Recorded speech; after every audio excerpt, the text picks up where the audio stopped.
Ini suara saya sudah bisa didengar ya Mbak Santi?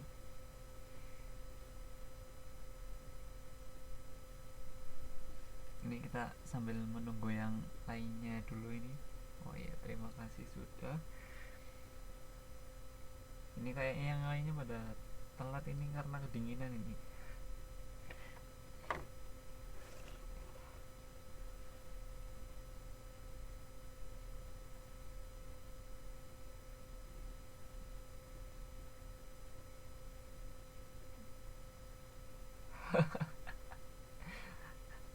Waduh, lagi udah tidur.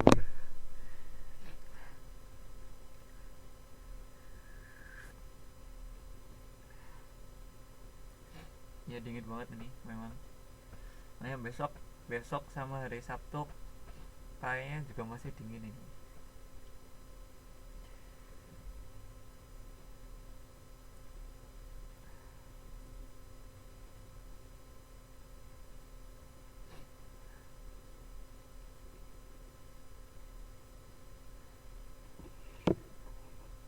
Oh iya, maksudnya besok sama Minggu. Oh iya, maksudnya Minggu sama Senin.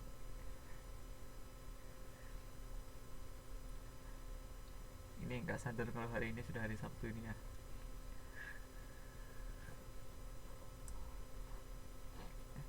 Waduh, nggak ada efek malam minggunya ini. Sama aja.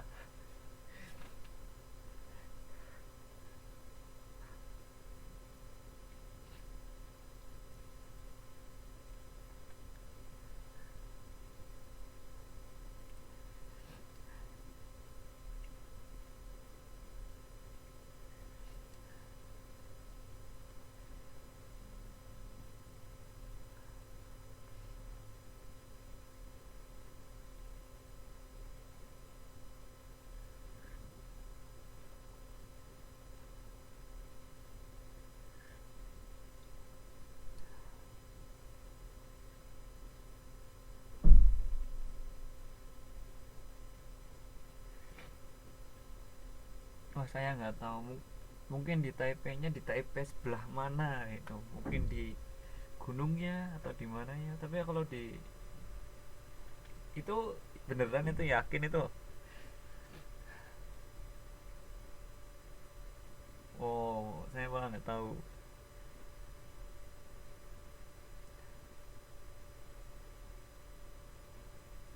Oh, yang malam ini ya, yang malam ini ya, yang di One on One itu.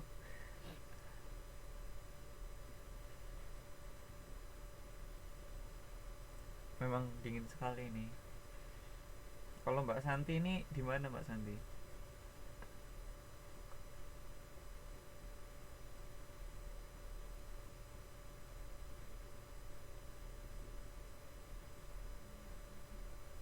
Sincu harusnya sama loh. Cutung itu mana ya?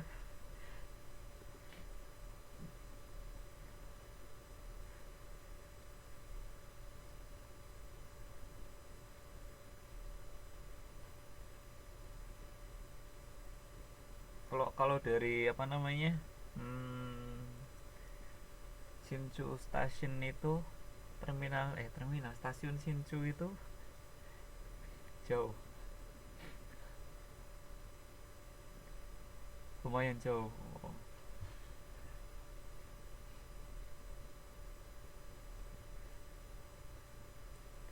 tapi ada kendaraannya ya ke sana ya. Maksudnya naik keretanya, ada keretanya. Pokoknya kalau ke Taipei naik bis 2 jam. Oh, lumayan dong, lumayan, lumayan.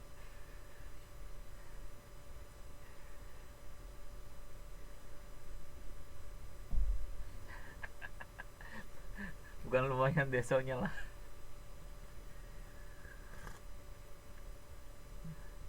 Itu lebih lebih ke arah apa sih namanya? Lebih ke arah, kalau ke arah Taipei itu ke arah mana ya? Apa sih? Lupa saya. Chungli, lebih ke arah Chungli atau lebih ke arah yang ke mana? Cunan.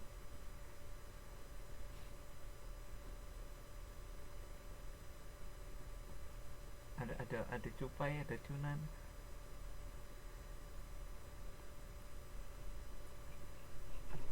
NPU Hospital,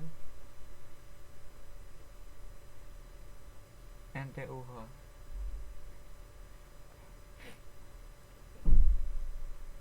Wah, jauh. Saya nggak tahu itu. Ternyata branchnya ada banyak banget ya. Ya, tapi desanya sini kayaknya beda sama desanya Indo.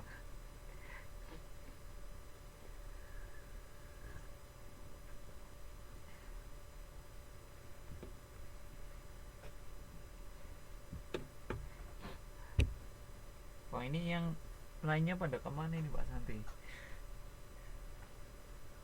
Udah hampir jam 9 lebih 10 menit ini. Pada mojok, waduh, adem-adem. Biasanya anak muda malam mingguan. Waduh, ini dia.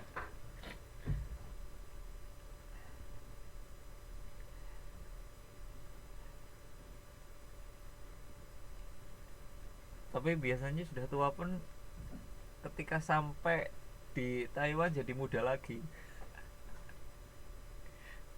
Jiwa mudanya langsung keluar.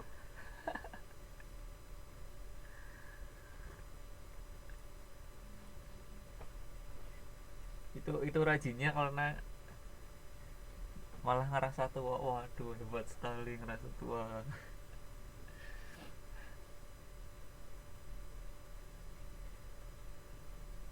Banyak kebutuhannya. Wah, mantap sekali. Pasti yang kesini pasti banyak kebutuhannya lah. Sama juga apa namanya, ini Pak gurunya juga sama, banyak kebutuhannya.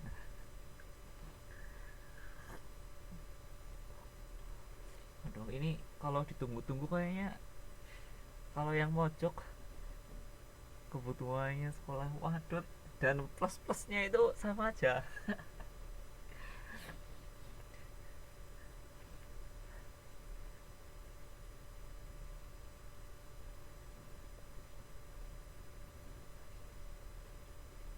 Oh, ini masih disempatkan sama sekolah, ini sangat luar biasa loh Mbak Santi.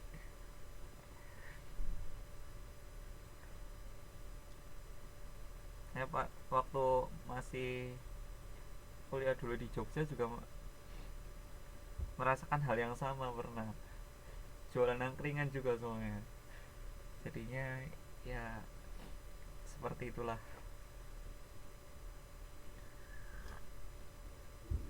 jualan angkringan di pinggir jalan-jalan nih gitu.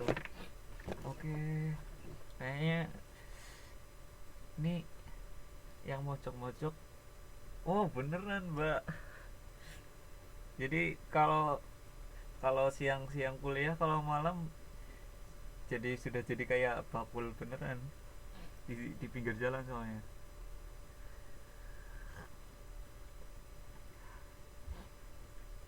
Wah, nggak ada kerennya Mbak. Cuman apa namanya, ya biasa kayak, soalnya yang keringannya kecil, soalnya gerobak-gerobak kayak gitu. Oke, kita mulai.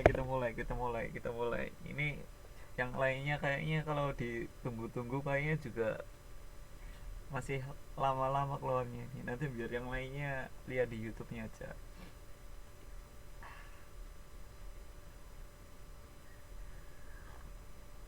Oh, oke lah, anggap aja privat. Oke, ini jadi Mbak Santi, sebelum kita mulai kita berdoa dulu lah. Sebelum kita mulai kita berdoa dulu, berdoa, dipersilahkan.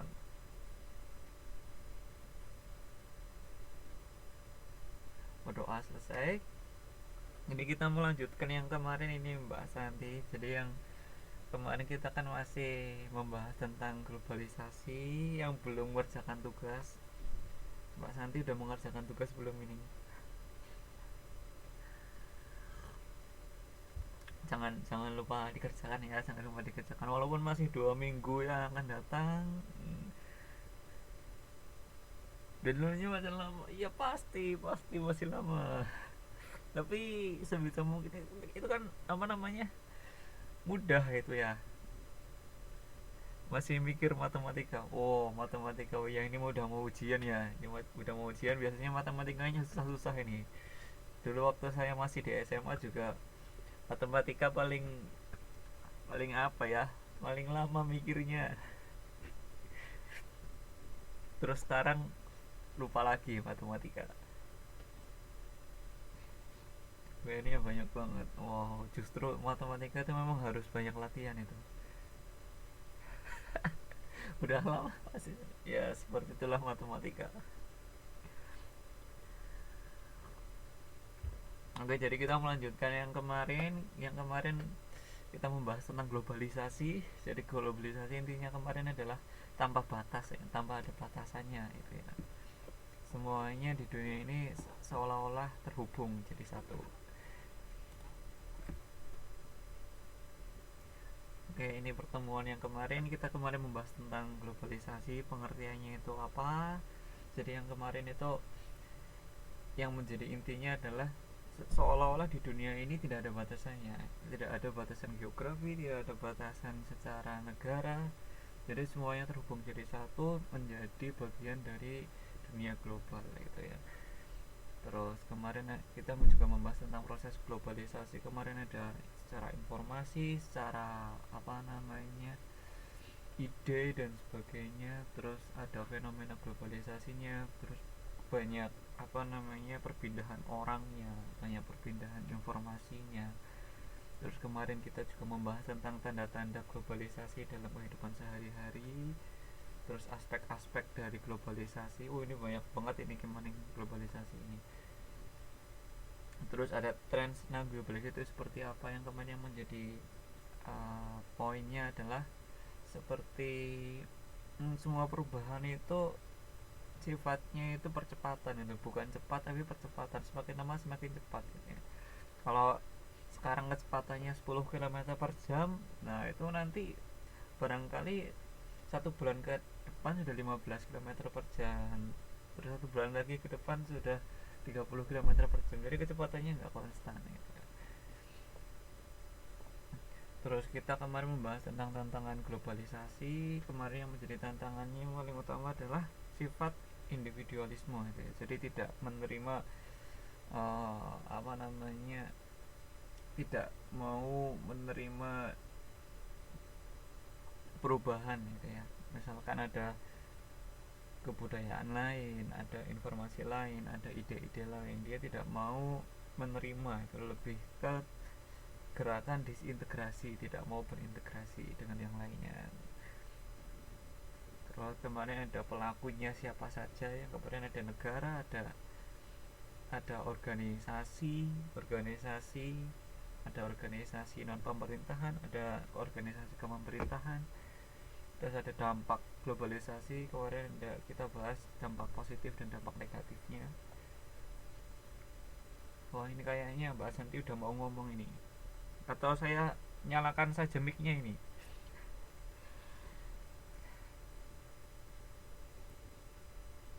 Oh iya, nggak apa-apa, nggak apa-apa. Ini saya nanti tetap lanjut saja ini. Nanti biar YouTube-nya aja yang bisa ditonton.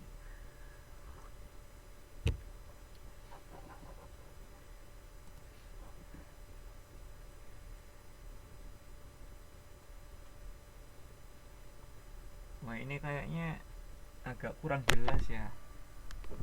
Di tempat saya agak kurang jelas ini tulisannya. Jadi yang pertama kita mau bahas adalah isu-isu internasional sebagai dampak globalisasi. Jadi karena globalisasi itu tidak hanya tentang satu negara, tetapi beberapa negara, bahkan seluruh dunia itu terkena dampak dari globalisasi. Makanya di sini yang disebutkan adalah isu-isu internasional itu ya. Jadi bukan isu-isu domestik atau isu-isu intern atau isu-isu nasional, tapi isu-isu internasional. Jadi yang pertama adalah isu-isu mengenai demokrasi.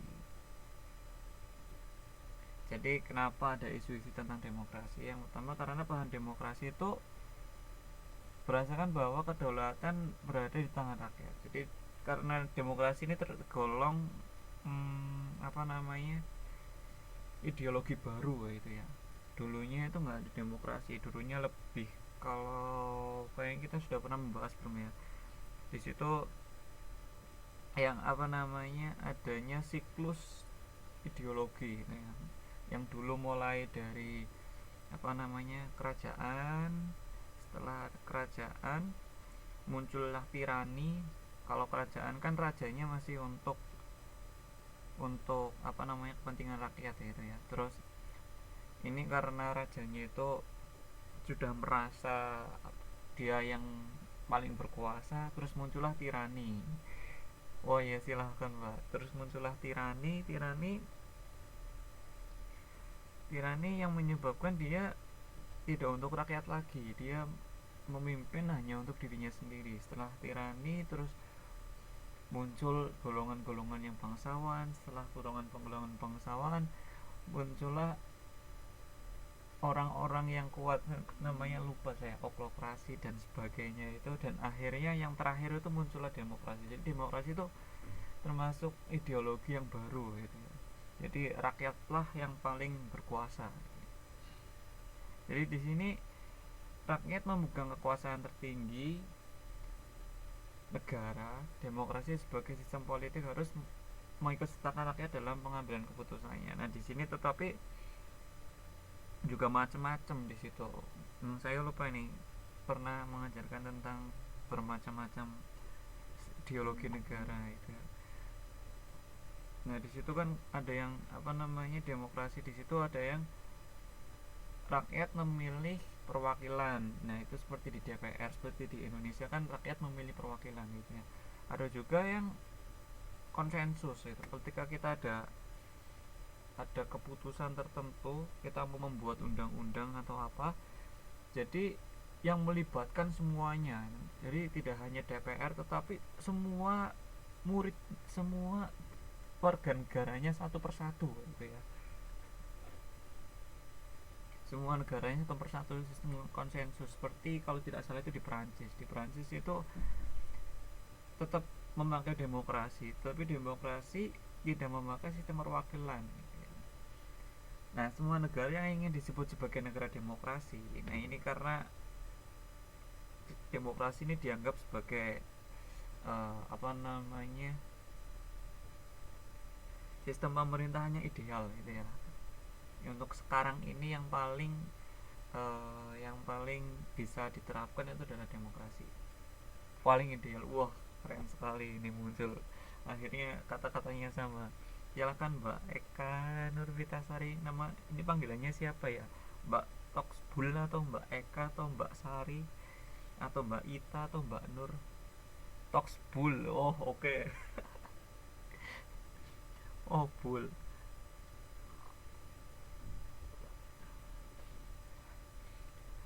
Oke, lanjut. Nah, ini negara Paijem juga boleh. Boleh, boleh, boleh. Nah, ini karena semua negara ingin disebut sebagai negara demokrasi. Nah, itu dulunya demokrasi itu nggak seperti sekarang, jadi nggak tersebar luas. Karena adanya demokrasi ini semuanya jadi tersebar luas itu ya. Jadi semua negara sekarang pengen jadi negara demokrasi, menunjukkan kedemokrasiannya. Nah, Indonesia kemarin apa namanya setelah berhasil mengadakan pemilihan umum secara serentak, pilkada secara serentak itu, Indonesia sangat berbangga. Indonesia menunjukkan kepada dunia internasional kalau Indonesia itu sebagai salah satu contoh terdepan untuk negara yang menggunakan sistem demokrasi, karena tidak semuanya seperti itu. Terus negara-negara masih belum berpemerintahan demokrasi dan masih melakukan praktek otoriter itu dikecam oleh negara lain. Jadi seperti yang masih seperti kayak bukan demokrasi ya, masih kalau di apa namanya Korea Utara itu masih seperti lebih ke tirani ya, bukan ke kerajaan tapi ke tirani. Jadi apa namanya digunakan untuk rajanya. Soalnya di Korea Utara kan itu masih banyak ini ya, apa namanya, masih banyak yang orang-orang tidak mampunya. Tidak seperti kalau di Inggris. Inggris itu kan kerajaan, di Inggris itu mereka banyak yang mampu, walaupun di Inggris juga apa namanya di situ ada perdana menterinya, tapi bukan seorang raja yang langsung gitu ya. Terus di sini, nah ini negara otoriter-otoriter umumnya terkucilkan dari pergaulan internasional karena orang-orang di dunia internasional itu mereka lebih memilih demokrasi gitu ya, bukan, sudah nggak zamannya lagi pemimpin yang otoriter, tidak seperti dulu ketika zamannya masih di Jerman itu masih namanya, di Jerman itu Hitler itu ya, terus di Italia ada Benito Mussolini, itu sejarah itu kayaknya kalian juga mempelajari itu. Terus di Jepang itu ada siapa saya lupa itu. Tes suara, wah ini ada yang tes suara. Waalaikumsalam yang baru hadir, silahkan. Ini yang lainnya pada kedinginan ini mbak, katanya Mbak Santi tadi masih pada mocok ini katanya malam minggu. Terus yang kedua tentang hak asasi manusia. Jadi yang pertama tentang demokrasi. Jadi yang enggak, semua negara-negara di dunia yang tidak menganut demokrasi itu dianggap jadul ya, oleh oleh negara-negara lainnya karena adanya globalisasi ini. Jadi kalau enggak sama berarti ya dikucilkan gitu. Terus mengenai hak asasi manusia ini, mohon maaf ini yang kalau misalkan presentasinya kurang jelas ini, jadi di tempat saya juga kurang jelas ini, mohon maaf. Berarti kita nggak jadul pak? Oh enggak, di Indonesia itu nggak jadul itu, walaupun demokrasi, karena demokrasi itu yang paling modern, yang paling baru, sistem pemerintahan paling baru dan dianggap paling ideal itu tadi kata Mbak Santi. Jadi negara-negara internasional apa namanya, berbondong-bondong berebutan untuk berganti menjadi demokrasi. Nah ini kalau yang belum demokrasi mereka dikucilkan gitu ya.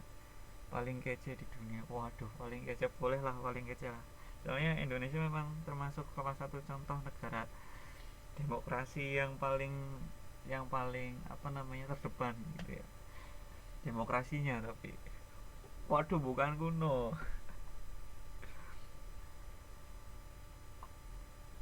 Oh kayak Yamaha, ya benar sekali Yamaha ya, semakin di depan itu ya.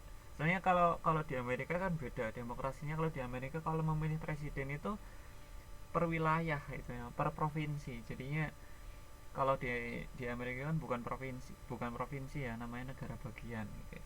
Jadi bukan setiap orang per orangnya.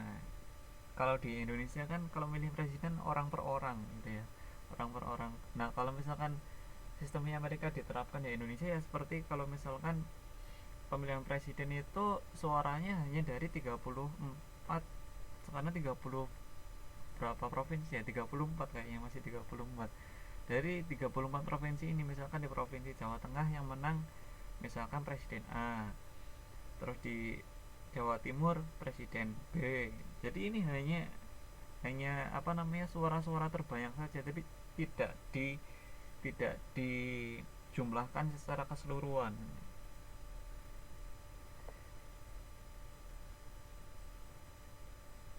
Oke, kita bahas hak asasi dulu ini, hak asasi manusia.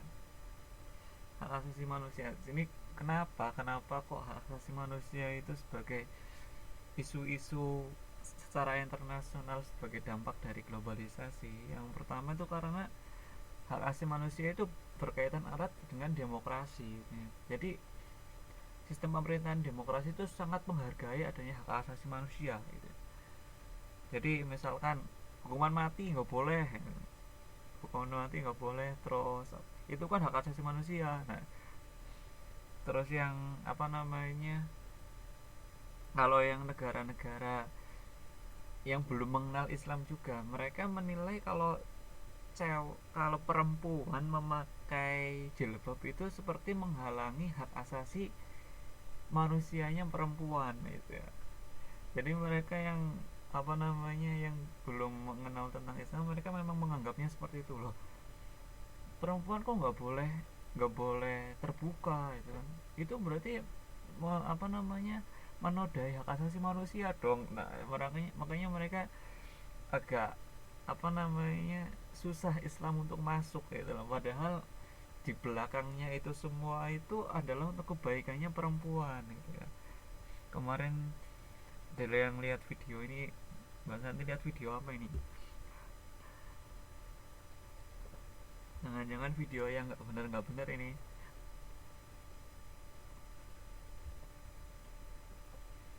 Iya, tentang kayak Pak Guru bilang, oh gitu. Jadi apa namanya, mereka mengira kalau jilbaban itu melanggar HAM gitu ya, menghalangi hak asasi.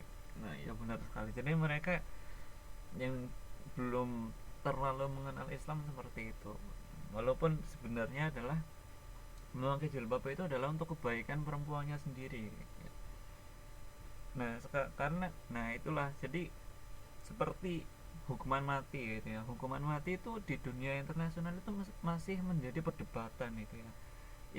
Yang menjadi hal yang lebih sepele lagi itu yang apa namanya, kalau di Indonesia itu yang kemarin masih rancangan, masih menjadi isu itu yang pedofil tahu ya, tahu pedofil ya. Jadi yang apa namanya, seksualnya agak menyimpang ke anak-anak. Nah, jadi di situ ada yang dihukum namanya hukum kebiri ya gitu ya. Hukum kebiri itu jadi nggak punya nafsu seksual itu ya. Jadi kebirinya itu bukan kebiri secara fisik dipotong gitu ya, tapi kebiri secara kimia itu ya. Jadi setiap berapa bulan disuntik, setiap berapa bulan disuntik. Nah, itu masih apa namanya, kontroversi gitu ya, karena itu dianggap menghalangi hak asasi manusia. Oh, dipotong. Oh, tidak dipotong. Bukan bukan seperti kebirinya apa namanya, hewan-hewan. Kalau hewan-hewan itu kebirinya dipotong, kalau yang ini enggak, disuntik ya, disuntik zat-zat kimia tertentu yang menyebabkan dia jadi tidak punya nafsu seksual gitu ya. Dan ini hanya untuk para pelaku kejahatan seksual. Kalau yang di Indonesia itu yang menjadi isunya adalah yang menyimpang gitu ya, bukan hanya apa namanya pelaku kejahatan seksual yang misalkan pemerkosaan dan sebagainya, tapi lebih ke yang pedofil itu ya, lebih ke untuk yang menyimpang ke anak-anak. Dan ini juga sudah diterapkan di negara lain, contohnya di Korea Selatan. Korea Selatan sudah menetapkan adanya ini gitu ya. Kalau di Korea, kalau nggak salah itu ketika apa namanya, kejahatan seksual di, kalau anak perempuannya itu di bawah 16 tahun atau berapa saya lupa itu. Nah, terus selanjutnya, nah adanya perang, contohnya perang pertentangan, konflik antar bangsa dikarenakan adanya penindasan terhadap hak asasi manusia itu dinilai perilaku yang sewenang-wenang gitu ya. Ini kalau misalkan ada perang, ada apa namanya, yang tadi paling gampang tadi itu adalah ketika hukuman mati, ada hukuman kebiri tadi. Nah, itu masih masih menjadi isu-isu hangat di internasional karena mereka menganggap hak asasi manusia itu penting gitu ya. Dan di sini ada yang seperti apa, organisasi-organisasi yang bergerak di bidang hak asasi manusia itu, mereka menilai hak asasi manusia itu berlaku untuk semua manusia di dunia ini gitu ya. Ya, hukuman buat pelaku kejahatan memang ya memang penting, tapi yang namanya apa namanya, mereka para pegiat-pegiat HAM itu hmm, mereka berpikir dari sisi yang berbeda gitu ya mungkin ya. Mereka pokoknya manusia diperlakukan manusia gitu.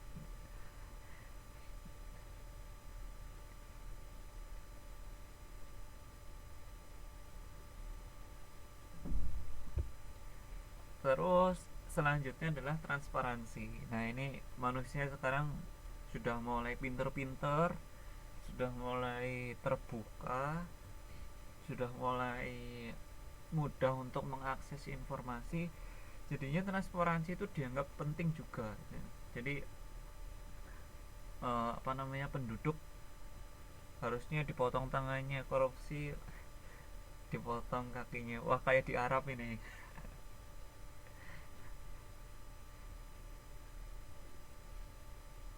Kasus kasus kemarin yang mana ini, kasus yang mana ini, banyak sekali kasus-kasus yang ngetren sekarang di Indonesia ini. Nikah siri, waduh. Nikah siri kayaknya itu ngetrennya di sini itu. Nikah siri sama suami orang.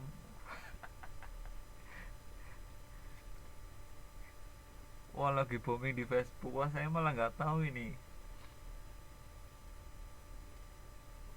Nggak tahunya kalau di sini memang banyak nikah siri, tapi kalau lagi booming saya nggak tahu ini.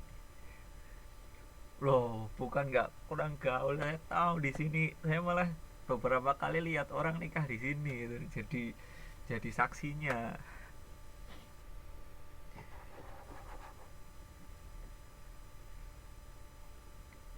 Wah, iya, bukan saksi punya yang nonton lah, itulah.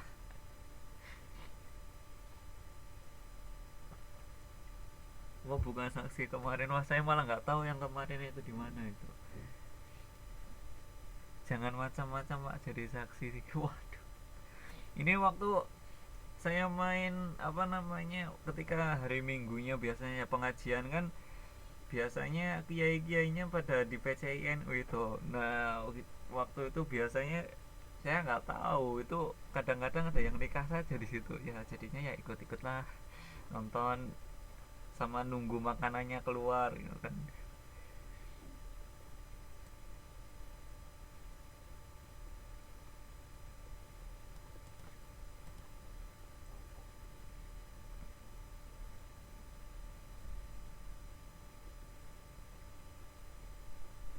Oh, kalau secara agama mungkin nggak bisa nuntut ya, nggak tahu saya ini.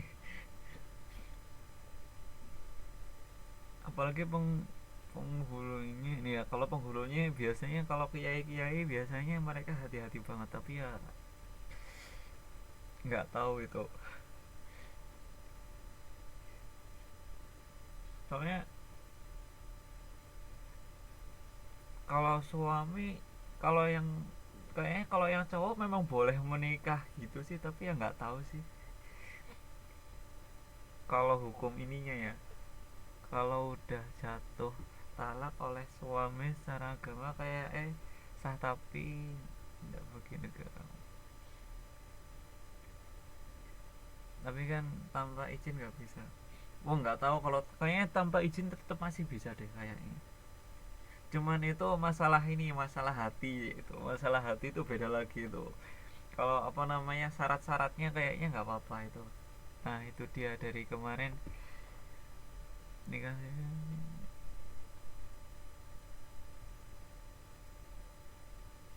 Oh iya, benar. Kalau secara hukum nggak bisa dituntut. Secara agama pun nggak bisa dituntut juga kalau menurut saya.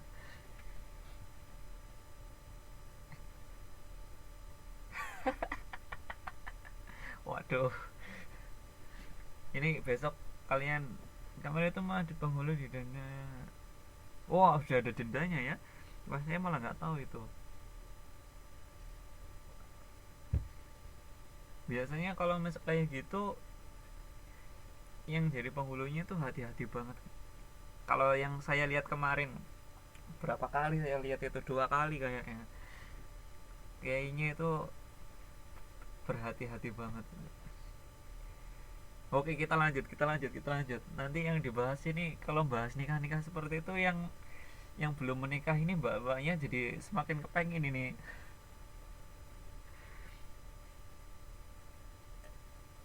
Yang jomblo itu ngenes, wah.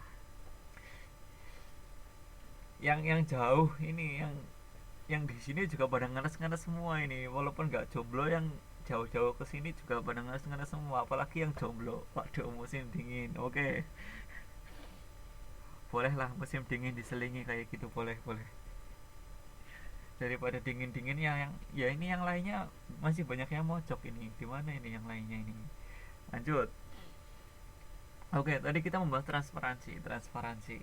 Jadi karena orang-orangnya sudah semakin pinter, sudah semakin terbuka, sudah semakin informasi mudah didapatkan, itu mereka menuntut transparansi yang lebih tinggi gitu ya. Kayak sekarang, apalagi sekarang ini yang apa namanya, teman-teman yang bekerja di sini itu sudah pinter-pinter semua ini.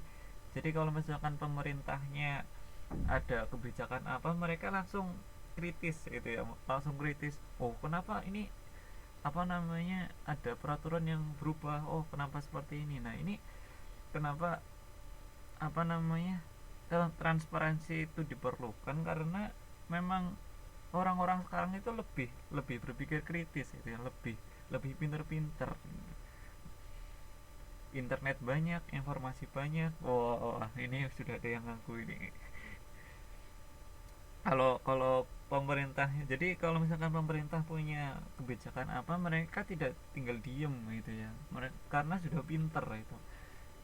Dan karena sudah pinter-pinter ini ada juga yang sampai pinternya tuh kebablasan gitu ya. Jadi ada yang nanti pinternya bersifat mendukung, ada yang pinternya itu menjatuhkan gitu ya. Ada yang pinternya karena memang pinter ingin mendapatkan yang lebih baik, atau ada ya lagi yang pinter ingin mendapatkan win-win solution gitu ya. Win-win solution itu baik untuk pemerintah, baik untuk kita. Nah, ini yang bagus ini seperti kita ini. Yang baik itu seperti win-win ini. Jadi baik untuk pemerintah, baik untuk kita. Yang apa namanya, pinter baik itu yang seperti ini, yang memikirkan win-win solution gitu ya. Jadi yang pemerintah juga nggak serakah, yang kita juga nggak semau kita gitu ya. Jadi apa namanya, pemerintah tertutup juga tidak akan bertahan lama itu ya, karena apa namanya, wartawan-wartawannya, terus apa namanya, orang-orangnya itu semakin pinter. Jadi kalau pemerintah semakin menutupi, malah kita semakin tambah ingin tahu gitu ya. Sampai sampai yang kemarin itu apa namanya, yang uh, terorisme di Jakarta juga banyak sekali ininya ya, isu-isunya yang berkembang di masyarakat, karena apa namanya, di situ informasinya kalau misalkan kurang jelas ya jadinya banyak spekulasi-spekulasi. Nah, seperti ini karena orang-orangnya pinter-pinter, ini sudah pinter-pinter. Terus pemerintah yang tertutup juga dianggap tidak demokratis karena tidak bertanggung jawab kepada publik. Jadi yang apa namanya, pemerintah yang tertutup, dananya ini dari mana saja ya kan, ini dananya dipakai untuk apa saja, terus laporan keuangannya mana, itu juga apa namanya, jadi apa, rakyatnya juga tidak tidak tingkat kepercayaannya juga menurun gitu ya. Nah, makanya sekarang pemerintah sudah mulai berubah ke e-government gitu ya. E nya itu elektronik government. Jadi apapun itu semuanya dia upload ke web gitu ya. Ini kalau misalkan ada apa namanya proyek, menawarkan proyek ya diupload di web. Terus laporan keuangan juga diupload di web. Hmm, dan sekarang juga teman-teman tidak cuma di pemerintahan gitu ya, tidak cuma di pemerintahan. Nah, teman-teman di sini juga sudah menggunakan teknologi web, itu di Facebook, di mana-mana. Misalkan ada organisasi kemarin habis apa namanya mengadakan apa, terus laporan keuangannya diposting di web seperti itu. Ketika kita lebih terbuka, itu biasanya orang-orangnya lebih respect kayak gitu, lebih lebih menghormati, karena memang tidak ada rahasia di antara kita gitu ya, jadi terbuka. Nah, penyelenggaraan negara di sini diharapkan tetap terbuka dan transparan kepada rakyatnya, jadi rakyatnya lebih lebih menginginkan seperti itu.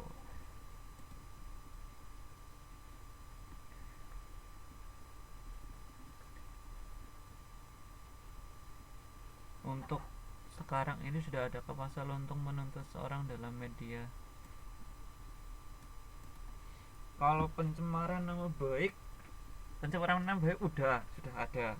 Kalau yang apa namanya, kalau yang di Facebook itu seharusnya juga sudah ada di undang-undang ITE itu. Tapi sekarang memang apa namanya, Kapolri kemarin kan mengeluarkan surat edaran yang apa namanya, ujaran kebencian itu ya, ujaran kebencian. Jadi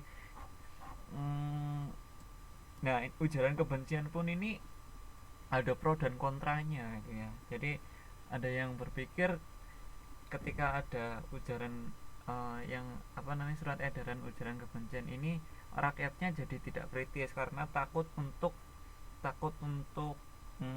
berpendapat itu ya. Tapi ada juga yang mendukung karena oh itu penting gitu loh. Kalau misalkan nggak ada seperti itu, orang-orang asal ngomong gitu ya, asal ngomong dan apa namanya, asal kritik, apalagi mereka-mereka yang memang sebagai pihak oposisi atau yang tidak mendukung pemerintah, mereka asal ngomong saja itu ya. Nah itu, jadi ada yang mendukung, ada yang tidak mendukung. Nah seperti inilah demokrasi. Jadi ada yang mendukung, ada yang nggak mendukung. Terus bagi kita kita ya, kita yang harus benar-benar cerdas gitu ya. Kita harus yang benar-benar pintar. Kita bagaimana kita mengolah informasi yang ada, dan kita yang baik juga tidak hanya hasil ikut-ikutan gitu ya. Jadi ketika kita mendapatkan informasi, kita dulu olah informasinya dulu. Oh kira-kira ini yang benar informasinya yang mana itu, apakah yang mendukung atau yang tidak mendukung, atau memang dua-duanya benar. Nah baru kita bersikap gitu ya. Jangan hanya waduh kayaknya yang keren yang ini nih, yang beda yang ini nih, nah ikut-ikutan aja. Jadi nggak boleh seperti itu. Oke, yang keempat adalah pelestarian lingkungan hidup. Nah ini, kenapa kok ada pelestarian lingkungan hidup sebagai dampak globalisasi ya? Karena orang-orang sekarang ini cenderung ke yang namanya go green gitu ya, kembali ke alam gitu ya. Orang-orang sekarang ini lebih senang kayak gitu, dan mereka cenderung ke situ. Jadi kayak misalkan apa namanya, gimana yang teknologinya tinggi, malah mereka bukan bagaimana caranya menggunakan apa namanya, teknologi setinggi tingginya, tapi bagaimana teknologi itu tinggi tetapi powernya itu rendah. Paling gampangnya ya lampu lah, lampu, bagaimana lampu wattnya itu sekecil kecilnya tetapi cahayanya seterang terangnya. Nah ini orang-orang sudah mulai menuju ke situ gitu. Terus kalau mobil juga dibuat juga bagaimana caranya mobilnya itu nggak pakai bensin. Nah, jadi lingkungan hidup itu mereka merupakan isu internasional yang ditunjukkan kepada negara-negara yang sekarang ini lingkungan hidup sudah mulai rusak karena apa namanya, ya ulahnya kita sendiri, dan itu sebagai ancaman yang bagi umat manusia. Jadi ketika ada kekayaan alam, ada hutan, itu kita harus benar-benar menjaganya itu. Kalau misalkan ada kebakaran dan sebagainya, itu tidak hanya kalau di Indonesia yang kemarin aja, yang kemarin tuh kan kebakaran, kayaknya kebakaran paling gede gitu ya, kebakaran paling gede yang itu sampai asapnya kemana-mana sampai berbulan-bulan gitu ya, sampai enggak berbulan-bulan, berminggu-minggu, kayaknya sekitar sebulan lebih. Itu kota-kota yang di daerah sekitarnya itu terjadi kebakaran itu nggak pernah melihat matahari ya. Kayaknya kalian juga pernah melihat berita-beritanya itu ya, kasihan banget mereka sampai benar-benar gelap itu ya, gelap, susah bernafas, dan itu adalah asap itu ya. Kalau misalkan embun mungkin nggak terlalu bermasalah itu ya, tapi itu asap itu ya, dan itu kemana-mana, sampai sampai di Singapura, sampai di Malaysia pun itu libur itu ya, pelakunya bebas hukuman. Oh ini masih menjadi kontroversi nih, masih menjadi kontroversi juga. Jadi kemarin yang pemerintah itu, yang hakim mau apa namanya, memutuskan kalau di memenya juga banyak itu, di memenya banyak itu yang hutan dibakar nggak apa-apa karena masih bisa ditanami lagi. Nah itu kan kemarin bermasalah itu, hutan rusak bisa tumbuh lagi. Nah itu dia berarti. Terus ada meme-meme, Kalau nyuri berarti nggak apa-apa dong, yang dicuri bisa cari lagi. Itu sampai sampai banyak banget apa namanya, kata-katanya itu. Nah itu dia kemarin di meme itu banyak banget, itu di meme keluar banyak sekali. Jadi yang kemarin itu, pemerintah pernah mengajukan tuntutan sebesar sekitar 4 triliun gitu ya. Nah 4 triliun ini ternyata tuntutannya itu gagal di sebelah mana ya saya lupa. Nah ini pemerintah sedang menuntut lagi. Kemarin ada yang dituntut sampai miliaran juga banyak kayak gitu ya.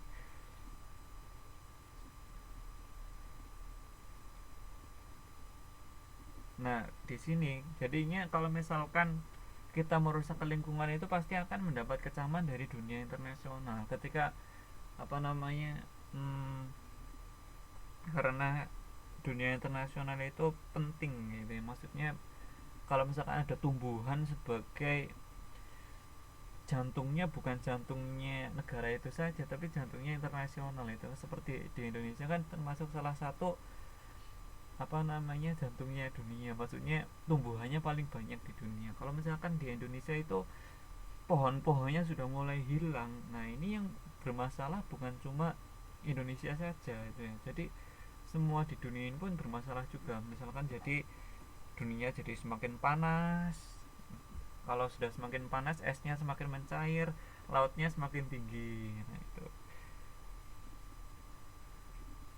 wah Lapindo, Lapindo juga. Kalau Lapindo itu apa namanya kemarin sampai sempat ditalangi pemerintah itu ya, sempat ditalangi pemerintah berapa ratus miliar itu. Tapi untuk kelanjutannya juga kemarin katanya mau, ya kemarin ngebor lagi tuh sampai yang ini apa namanya tempat ngebornya itu dijaga banyak polisi itu.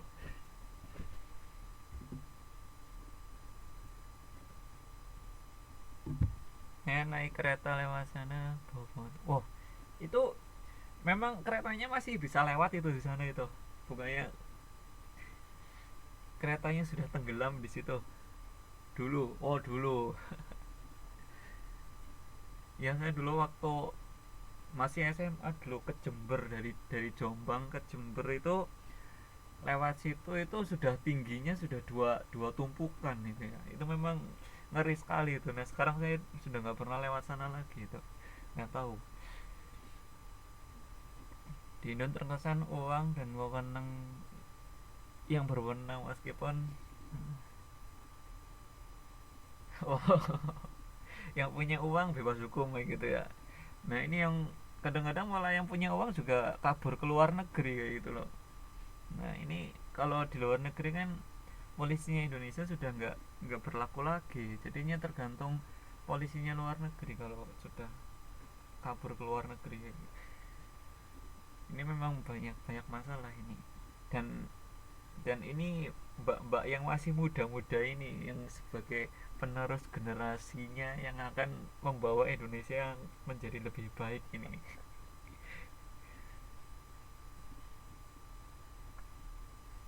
Oke, kita lanjut ke pluralisme. Kita lanjut ke pluralisme.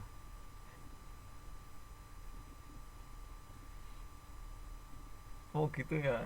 Saya malah nggak tahu ini.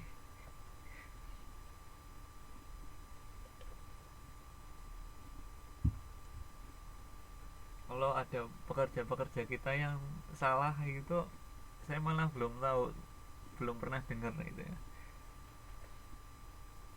Kayaknya itu di jaringan sosialnya kalian mungkin ya, di Facebook atau di mana ya. Oke, kita lanjut ke pluralisme ini. Lanjut ke pluralisme. Pluralisme itu plural gitu. Plural itu kan apa namanya bermacam-macam gitu ya. Berarti kita menerima adanya kebermacam-macaman gitu ya. Walaupun kita berbeda-beda, kita tetap menerima gitu ya. Nah iya bener, ini salah satu bapak pluralismenya Indonesia. Nah, bapak pluralismenya Indonesia itu Gus Dur gitu ya. Jadi yang apa namanya dia dia nggak membeda-bedakan itu ya, semuanya semuanya dianggap sama. Nah, dalam masyarakat global ini hubungan antar manusia kan semakin intensif gitu, dan juga tidak mengenal dari kamu dari negara mana, dari bangsa apa, tidak mengenal kulitnya, kamu kulit apa, tidak mengenal kamu dari ras apa, tidak mengenal dari agama apa, tidak mengenal dari bahasa apa. Nah, ini mereka sama-sama tetap menghargai gitu ya. Jadi di Indonesia pun di luar negeri pun seperti itu. Jadi dunia ini mereka sudah tidak menganggap kita itu berbeda gitu ya. Makanya kalau misalkan di luar negeri, misalkan seperti sekarang di Taiwan, itu biasanya menanyakan agama itu adalah hal-hal yang kurang etis gitu ya, karena itu masalah pribadi dan kita menganggap itu itu masalah pribadi itu, kita semuanya sama gitu ya. Kita dilihat semuanya sama, jadi diperlakukan sama, walaupun agamanya berbeda pun kita harus diperlakukan sama gitu ya. Nah, ini ada suatu bangsa yang memaksakan nilai budayanya terus tidak menghargai budaya lain. Nah, ini di hubungan globalnya itu jadi semakin nggak baik. Mereka juga bisa dikucilkan sendiri gitu ya, ketika mereka menganggap oh budaya saya yang paling baik, oh agama saya yang paling baik kayak gitu. Wah, kemarin ada yang nanya ke saya, kamu wah ini apa namanya sudah ini banget, sudah terlalu banget kalau menurut saya itu. Mungkin mereka memang uh, kurang mengenal adanya Islam atau gimana itu ya.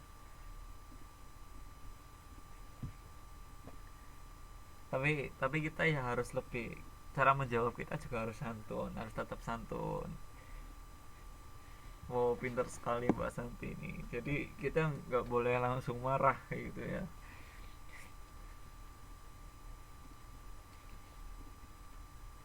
Nah, ini kalau di tempat saya musolanya juga kan di sekolah saya ada musola. Nah, ini musolahnya sekarang juga harus pakai kartu. Itu dulu kan dibuka untuk umum, itu semuanya boleh masuk. Nah, sekarang malah nggak tahu ini karena berhubungan dengan isu-isu agama atau apa, jadinya yang masuk itu harus pakai kartu gitu ya.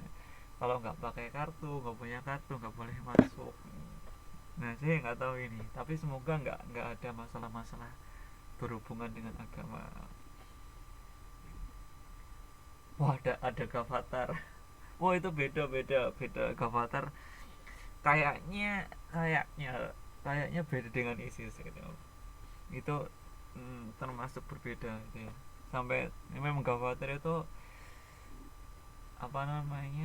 harus dipelajari lebih mendetail lagi itu.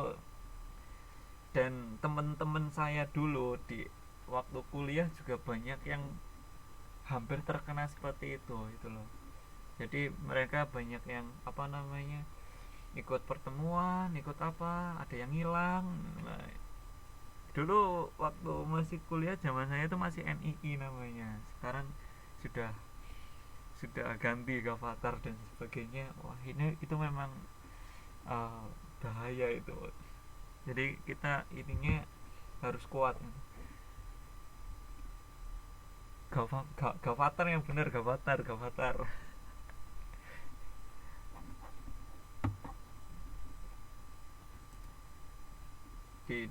Di berita juga masih hangat ini, yang kemarin sampai diusir di Kalimantan itu, sampai diusir.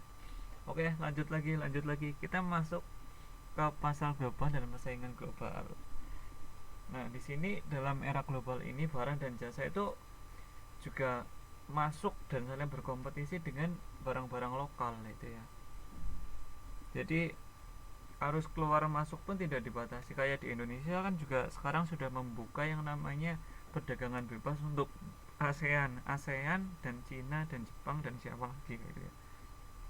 Jadi ketika barang-barang dari negara-negara ASEAN pun masuk ke Indonesia bebas, dan masuk dari Indonesia keluar juga bebas, juga termasuk tenaga kerjanya ya. Jadi nanti kalau kalian balik ke Indonesia, nanti kalian kalau misalkan mau kerja di sana juga akan bersaing dengan mungkin teman-teman yang dari negara lain juga itu ya.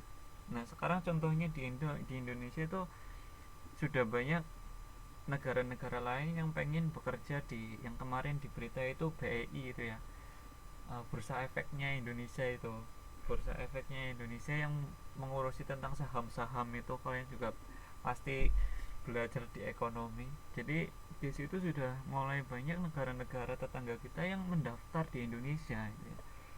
Sampai dokter-dokter juga banyak di Indonesia. Jadi kita besok saingannya tidak cuma dengan bangsa-bangsa kita saja itu ya. Jadi kita saingannya jadi lebih lebih luas lagi ya.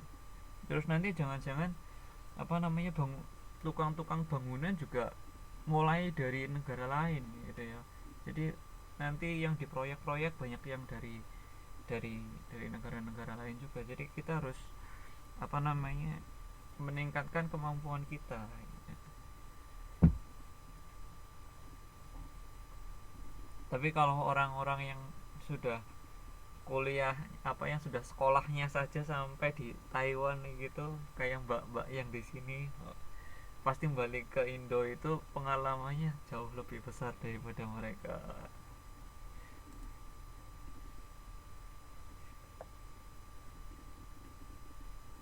Nah ini terus selanjutnya adalah pengaruh globalisasi terhadap kehidupan bangsa dan negara. Jadi yang pertama adalah dilihat dari bidang ekonominya dulu. Badan kalau di ekonomi pasti ada produksi, konsumsi dan distribusi ya. Tapi yang kita lihat sekarang ini bukan di tiga bidang itu. Yang pertama adalah di bidang produksinya tetap, yaitu perusahaan itu dapat diproduksi di berbagai negara itu. Kenapa mereka seperti itu? Karena biasanya produksinya lebih murah, terus apa namanya distribusinya lebih murah. Kalau kayak misalkan Toyota sebagai hmm, sebagai perusahaan mobil terbesar di dunia misalkan. Nah itu daripada semuanya itu diproduksi di Jepang, kalau diproduksi di Jepang semua mungkin nggak cukup tempatnya, nggak cukup tenaga kerjanya dan sebagainya, makanya mereka dipindahlah ke Indonesia. Misalnya di Indonesia punya pabrik sendiri Toyota, nah di situ untuk memproduksi apa namanya mobil-mobil dan disebarkan di negara-negara sekitarnya. Daripada misalkan mengirim mobil dari Jepang ke Indonesia itu kan biayanya mahal sekali. Nah gitu. Jadi mereka diproduksi di Indonesia. Terus sekarang kayak banyak sepatu-sepatu ya, sepatu ini yang kemarin mbak-mbaknya cerita, sepatu-sepatu Adidas pun itu yang dijual di Taiwan itu made in Indonesia itu ya. Kenapa di Indonesia? Karena di situ tenaga kerjanya lebih murah dan mungkin di situ bahan bakunya lebih banyak dan sebagainya itu ya. Daripada dibuat misalkan di Taiwan tenaga kerjanya lebih mahal, bahan bakunya nggak ada, nah itu. Jadi mereka lebih lebih memilih malah diproduksi di negara lain.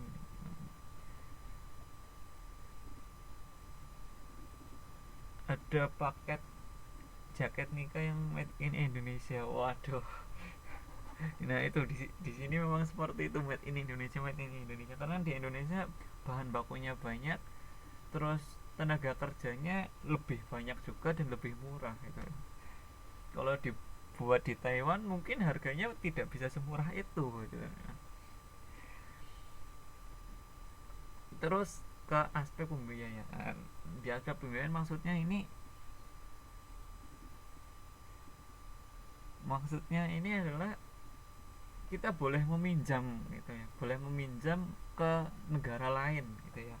Misalkan kayak kemarin Indonesia mau bikin HSR dari Jakarta ke Bandung. Indonesia kalau mau membuat sendiri nggak punya uangnya itu. Misalkan 1 triliun kan kemarin, 1 triliun itu 1 triliun lebih itu adalah nilai proyeknya. Nah itu mereka tidak punya uang sebanyak itu. Kalau misalkan mereka memakai APBN, memakai duit negara, nanti banyak yang marah gitu. Maksudnya rakyat-rakyatnya itu banyak yang marah, soalnya itu duit negara kok kenapa hanya dipakai untuk Bandung dan Jakarta saja gitu ya. Makanya mereka meminjam dari Cina untuk membangun HSR dari Jakarta ke Bandung, contohnya seperti itu.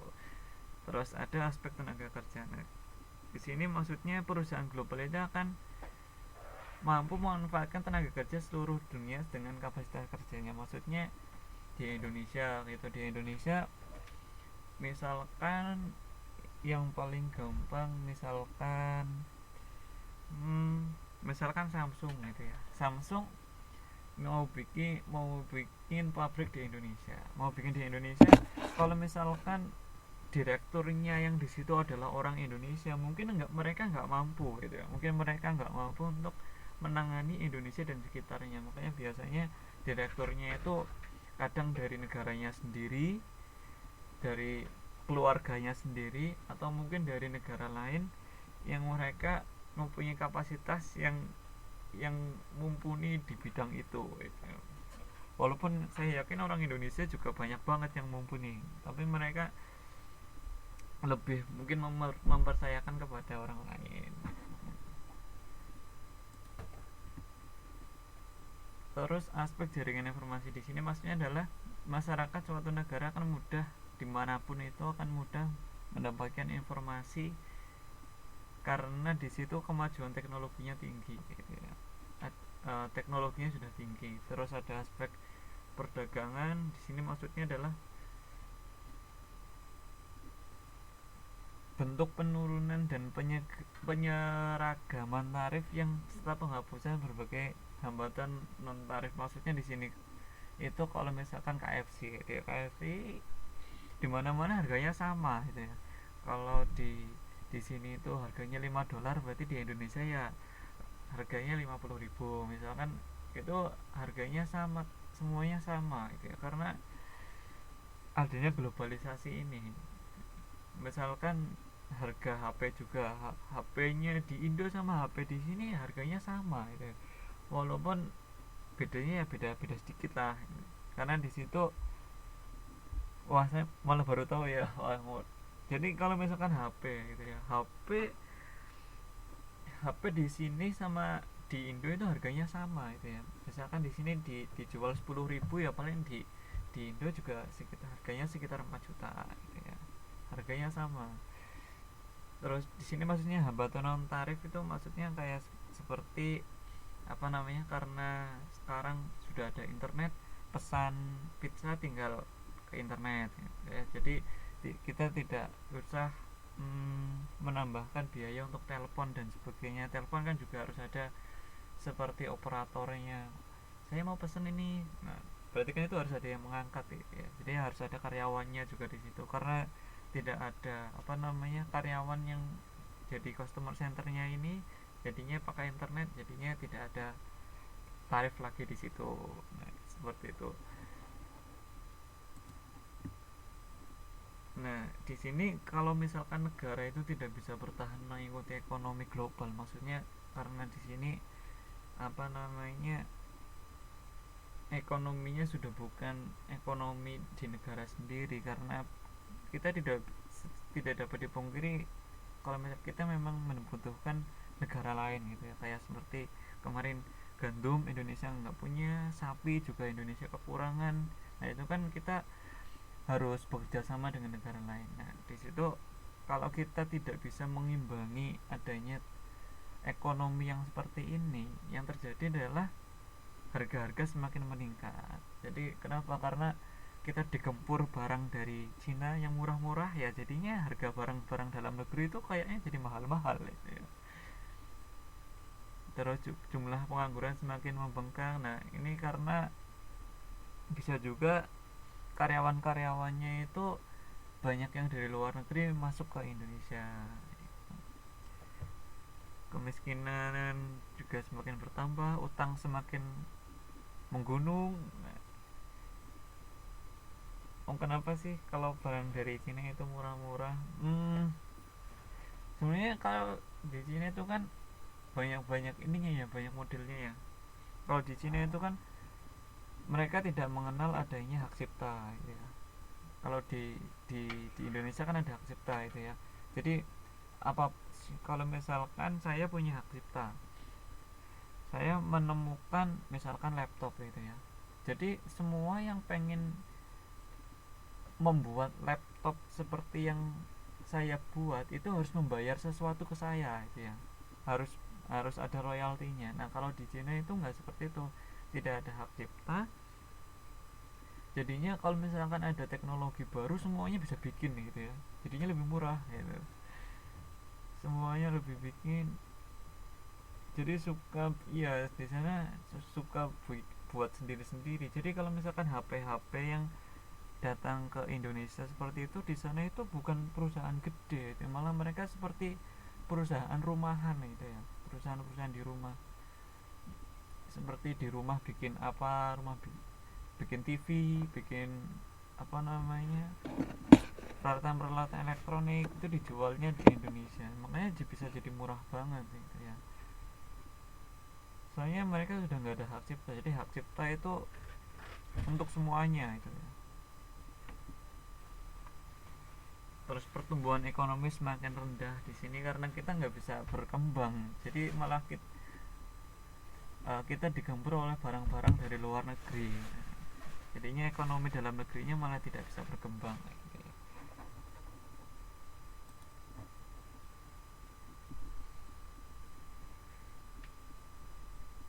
Terus dampak globalisasi di bidang ekonomi itu apa saja? Yang pertama contohnya ini, contohnya merek-mereknya itu jadi, merek-merek terkenal itu jadi di mana-mana itu.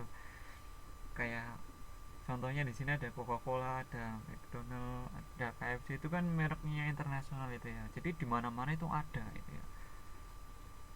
Terus apa namanya, menunya juga di mana-mana juga sama itu ya. Harganya juga di mana-mana juga sama itu ya. Ketika di sini misalnya kita masuk ke McDonald itu harganya sekitar 60 dolar, kalau di Indonesia ya harganya sekitar 25.000 gitu ya, hampir sama jadinya.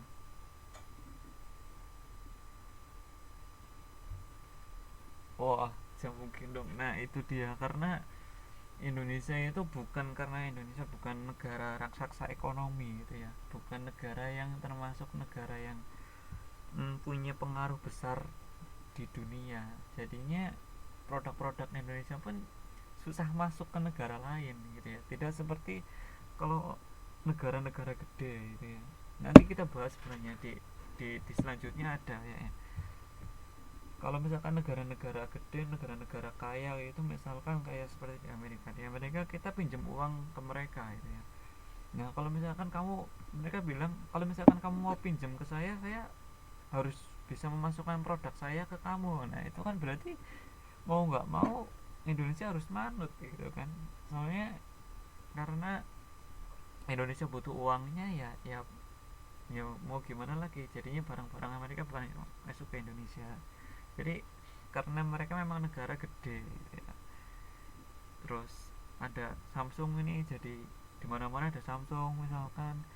Terus ada WTO ini karena terjadi globalisasi, tidak di situ apa namanya, tidak ada batas-batasan negara, semuanya barang bisa masuk kemana-mana, jadinya didirikanlah yang namanya organisasi di dunia sebagai induknya para pelaku ekonomi gitu ya. Di sini, nah ini di sini organisasi ini ditugasi untuk mengawasi mereka-mereka yang apa namanya, misalkan di luar aturan gitu. Soalnya di situ sudah ada aturannya, oh kamu ini apa namanya, pajak pajak masuknya terlalu tinggi, atau apa namanya, peraturan masuk ke negaramu terlalu banyak dan sebagainya.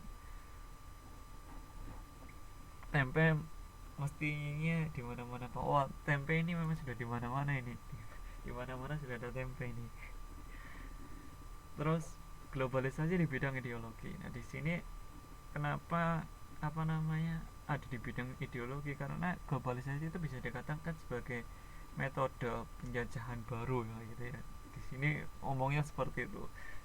Soalnya di sini bisa mengakibatkan kita terpuruk di bidang ekonomi, terpuruk di bidang apa namanya lainnya, menjadi semakin miskin dan sebagainya kalau kita tidak mampu mengimbangi dari globalisasi ini gitu ya. Misalkan kita untuk membangun negaranya saja itu sudah utang-utang terus.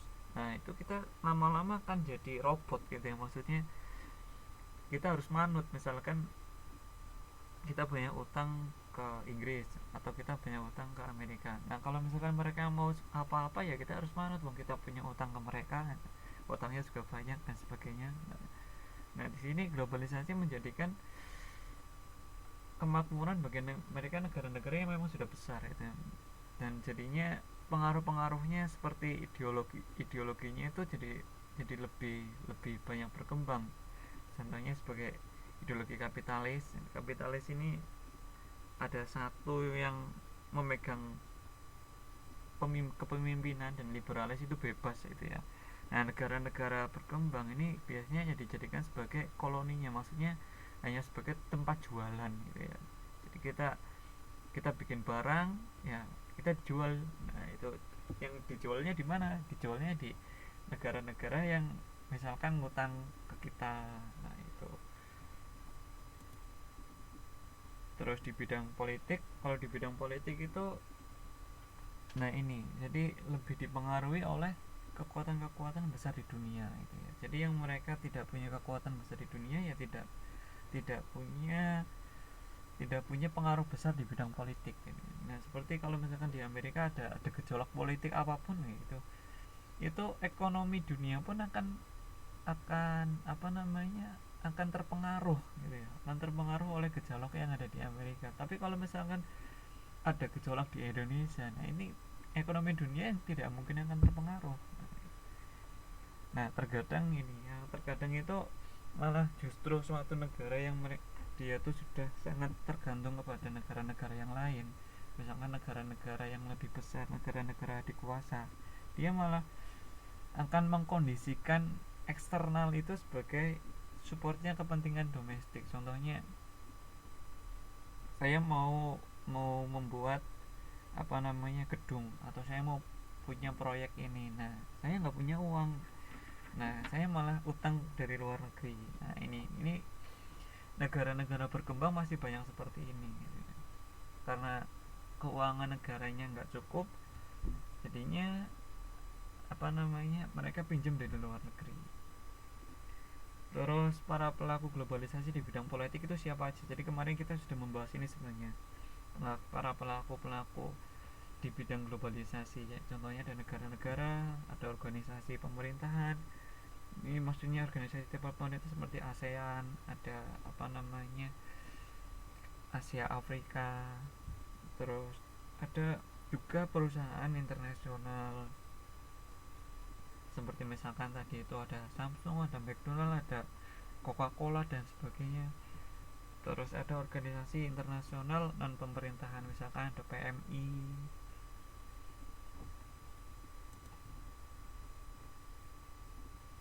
Terus di bidang sosial budaya ini lebih ke budaya ya, lebih ke sosial dan budayanya, lebih ke kehidupan kita sehari-hari. Nah ini yang dimaksudkan adalah disorientasi, dislokasi, dan krisis-krisis budaya antar kalangan masyarakat karena banyaknya kebudayaan dari barat yang masuk ke kita gitu ya. Nah ini jadi semakin susah dibendung ini, seperti apa namanya kebudayaan di pantai-pantai. Kalau di Bali itu kan tidak seperti di Indo, karena di pantainya tuh sudah banyak yang pakai bikini. Kalau di Indo kan dilarang seperti itu ya, maksudnya bukan di Bali itu biasanya nggak boleh, tapi di Bali boleh karena di situ memang banyak turis-turisnya gitu ya. Terus gaya hidupnya kita juga ikut berubah. Terus penjajahan budaya yang misalkan apa namanya misalkan dulu budayanya Indonesia itu sering baca gitu ya, sekarang bukan sering baca lagi, budayanya sekarang sering buka HP. Ini banyak sekali. Jadi penjajahan model baru itu adalah penjajahan budaya gitu ya. Terus adanya muncul budaya campuran dan sebagainya. di Indonesia seperti ini, terus di luar negeri seperti ini. Jadinya yang biasanya kalau Indonesia itu ketemu orang itu saling menyapa, jadinya sekarang jadi tidak saling menyapa lagi, misalkan tetangga dan tetangganya itu jadi tidak kenal dan sebagainya. Nah, terus sisi negatifnya ini budaya hibrid itu, budaya campuran ini, budaya campuran yang pertama adalah budaya aslinya bisa hilang kayak gitu ya, budaya aslinya bisa hilang, terus kehilangan arah kita ini, kehilangan jati diri ini, sebenarnya kita bangsanya seperti apa sih. Nah, karena semakin banyak budaya dari luar yang mempengaruhi kita itu ya. Terus hilangnya semangat nasionalisme ya, contohnya kita malah lebih kenal artis luar negeri, artis Korea daripada pahlawannya kita. Terus cenderung pragmatis dan maunya sebagai pragmatis itu seperti apa namanya, tidak punya semangat gitu ya. Aduh, paling-paling nggak bisa lah, yang putus asa, cepat putus asa gitu ya. Maunya yang serba cepet gitu ya, serba instan. Nah ini maksudnya budaya hibrid itu budaya campuran itu ya. Jadinya kita maksudnya kita malah jadi bingung budaya asli kita yang mana. Hibrid itu campuran itu ya, campuran. Misalkan kalau kita menikah ada jas, ada kopiah, sebenarnya yang asli di kita itu yang mana sih? Jas itu kan bukan kebudayaan kita ya, tapi seolah-olah sudah seperti menjadi bagian dari kita. Malah sekarang nikah pun sudah pakai jas. Budaya kita kan misalkan pakai batik dan sebagainya. Nah itu sudah mulai bercampur. Terus komunikasi di bidang hankam, kalau di bidang hankam ini lebih ke industri pertahanannya itu ya. Jadi kalau di Indonesia itu lebih paling dilihat itu Indonesia mulai bekerja sama dengan negara lain untuk memperkuat industri hankamnya. Kalau di Indonesia kan ada contohnya, ada PT Pindad gitu yang membuat senjata pistol, senjata apa namanya, tembak-tembakan dan sebagainya, ada panser, terus ada tank dan sebagainya. Mereka itu bekerja sama dengan negara lain gitu ya. Kayak misalkan sekarang PT Pindad itu membuat panser yang paling baru itu panser badak. Nah itu ada pelurunya, ada tembakan cannonnya itu yang dia nggak bisa bikin sendiri. Nah itu dia kerjasama dengan negara lain. Terus ada PT PAL itu di Surabaya, mereka membuat kapal selam juga kerjasama dengan negara lain. Terus PT DI dia membuat apa namanya, jet tempur, juga bekerja sama dengan Korea. Nah itu apa namanya, bidang hanpan itu lebih ke situ, jadi lebih ke industri pertahanannya.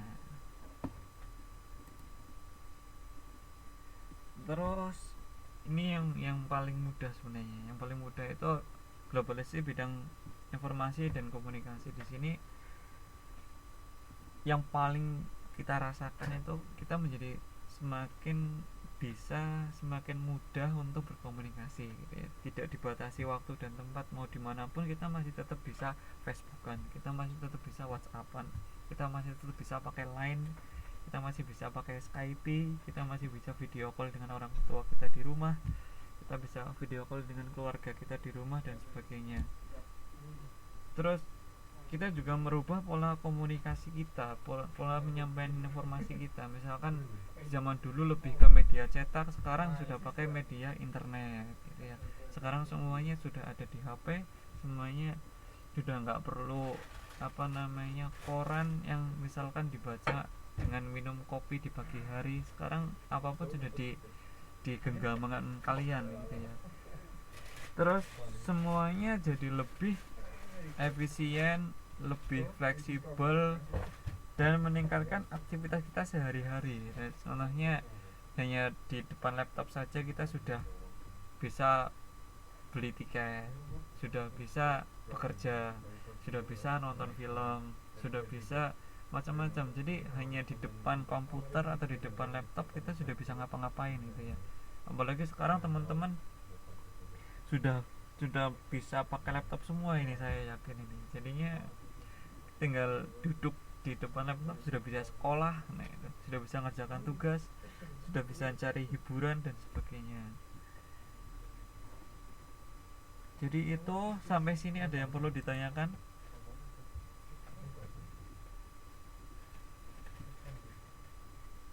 Dan ini tugas kita yang keempat, tugas terakhir kita. Dan ini sangat mudah sekali ini.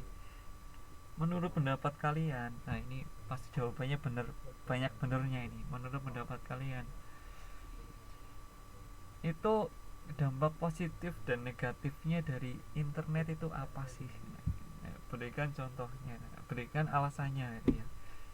Nah ini dampak positif negatifnya internet ini lebih di globalisasinya gitu ya. Tidak mungkin hanya dampak positifnya saja, tapi pasti juga ada dampak negatifnya. Nah ini uh, coba jelaskan menurut kalian itu seperti apa dan alasannya itu seperti apa. Ini ada yang mau ditanyakan? Ada yang mau ditanyakan? Nah iya, ini kayaknya benar menurut Mbak Santi ini banyak yang mojok ini, banyak yang mojok, adem-adem malam-malam ini.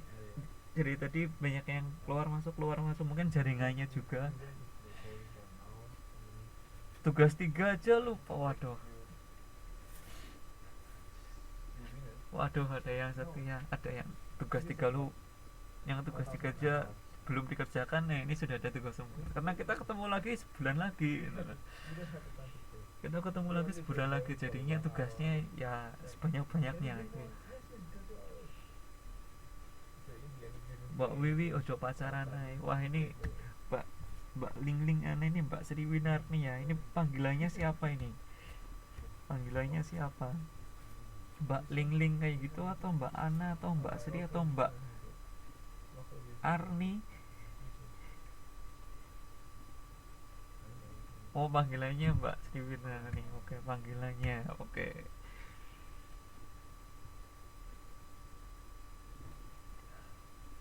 Oke, kalau nggak ada yang perlu ditanyakan, kita akhiri pertemuan kita pada malam hari ini ya. Sampai jumpa, keasikan ngobrol. Sampai jumpa minggu depan ini, minggu depan, sampai jumpa bulan depan ini, sampai jumpa bulan depan. Kita masih ada satu pertemuan, setelah itu kita ujian dan kalian juga harus bersiap-siap untuk ujian nasional ini. Wah cepet ya bahan UN Pak ya. Wow, jangan khawatir, nanti saya sebarkan itunya.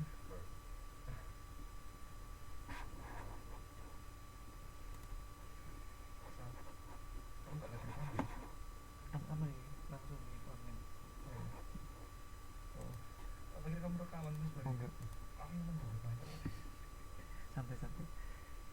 Wah ini udah mau lulus ya Pak. Selamat ini udah mau lulus ini. Habis lulus waduh rapi, waduh sudah mulai membahas ini lagi nih. Nanti jangan-jangan pulang dari sini sudah bawa suami sendiri-sendiri nih.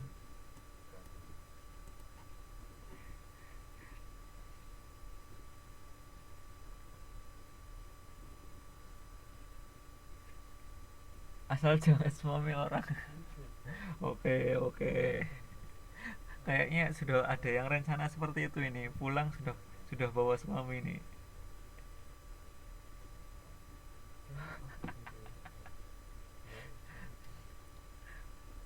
Oke, jadi di malam-malam yang dingin ini kita semakin lama semakin dingin ini kita akhiri pertemuan kita. Semoga apa yang tadi kita pelajari menjadi bermanfaat dan membawa berkah buat kita semua. Berdoa dipersilahkan.